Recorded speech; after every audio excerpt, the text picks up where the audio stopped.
Assalamualaikum warahmatullahi wabarakatuh. Perkenalkan, nama saya Muhammad Arfatama.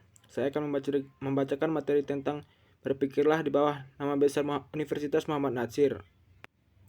Mengenal sosok pejuang Muhammad Natsir, dai pemandu umat. Muhammad Natsir Datuk Sinaro Panjang lahir 17 Juli 1908 di Kampung Jabatan Baukia, Alahan Panjang, Kabupaten Solok, Provinsi Sumatera Barat.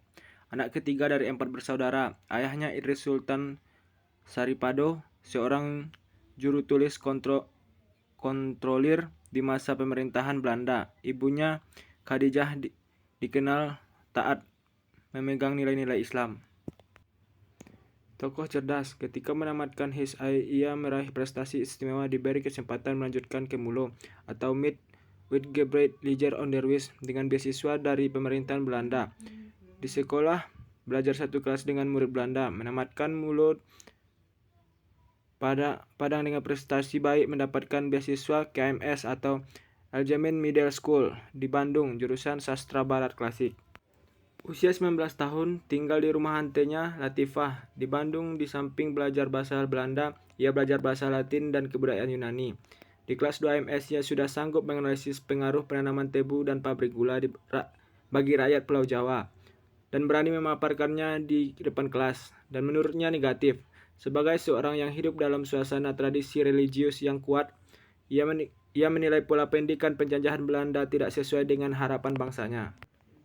Kiprah Natsir menanjak ketika menjadi anggota KNIP tahun 1945 sampai 1946-1948. Ditunjuk menjadi Menteri Penerangan Republik Indonesia. Presentasi spektakuler Natsir terekam dalam sejarah. 1950 Indonesia berstatus RIS sebagai produk dari KMB. Natsir melontarkan statement yang dikenal dengan most integral. Natsir. Implikasinya, Indonesia yang menjadi 17 negara bagian kembali ke NKRI. Soekarno mengangkat Natsir sebagai Perdana Menteri RI. Politik tertinggi yang pernah dicapai Natsir pada saat itu usianya baru 42 tahun. 1952, kunjungan ke beberapa negara di Timur Tengah. Pucuk pemimpin Partal Masyumi. 1950 sampai 1958, anggota Parlemen RI dari fraksi Masyumi. 1956 memimpin sidang Muktamar Alam Islami di Damaskus, Syria, membahas agresi Israel ke Palestina, menggerakkan solidaritas masyarakat Indonesia, membantu perjuangan kemerdekaan di Afrika Utara. 1956 sampai 1958, anggota Konstituan TRI. Januari 1957 menerima bintang Nican Istiqlal atau Grand Cordon dari Presiden Tunisla Lamin Bey atas jasa-jasa beliau dalam membantu perjuangan kemerdekaan rakyat Afrika Utara. Anggota Muslim World League atau Rabitah Al-Islami.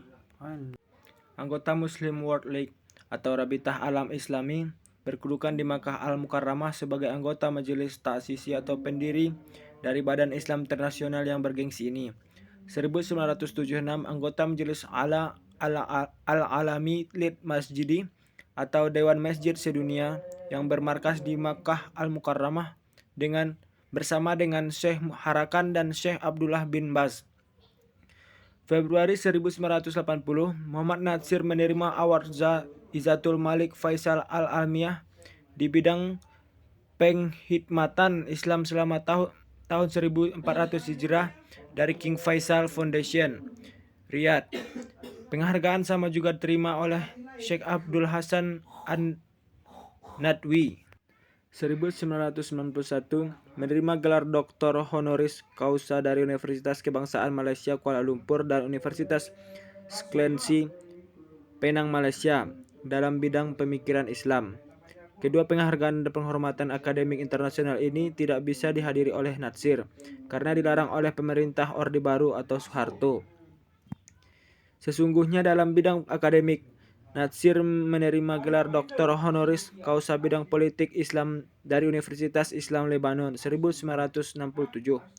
Natsir memang punya peran khusus yang tidak bisa dilupakan oleh sejarah, umat Islam, bangsa dan negara, dan akhirnya mendapatkan gelar kehormatan dari pemerintah Republik Indonesia sebagai pahlawan nasional. Dakwah adalah didikan dan ajakan dakwah Islamiyah pada hakikatnya suatu usaha yang digerakkan secara sadar, terarah, dan terpadu. mengubah seseorang, sekelompok orang atau suatu masyarakat menuju keadaan yang lebih baik sesuai perintah Allah dan sunnah Nabi Muhammad Rasulullah SAW. Tujuan dakwah tidak boleh berubah, yaitu upaya membinanya menjadi umat kokoh akidah dan kuat kepribadian, memiliki akhlak dan al-karimah. Pesan-pesan Muhammad Natsir, apabila sasaran dakwah berhadapan dengan bantahan-bantahan atau rintangan dan tantangan, harus diatasi dengan khalifah yang lebih baik. Karena tugas risalah Islamiyah adalah mendatangkan rahmat bagi segenap alam. Sudah menjadi tabiat pembawaan. Setiap risalah pasti menghadapi tantangannya. Tugas dakwah senantiasa mengandung dua segi, binaan wa difaan. Membina mereka yang sudah muslim, baik sejak lahir maupun baru masuk Islam karena keberhasilan dakwah. Mempertahankan Islam secara umatnya. Dari yang tidak senang melihat kemajuan, bahkan melihat Islam lawan yang harus dihabisi.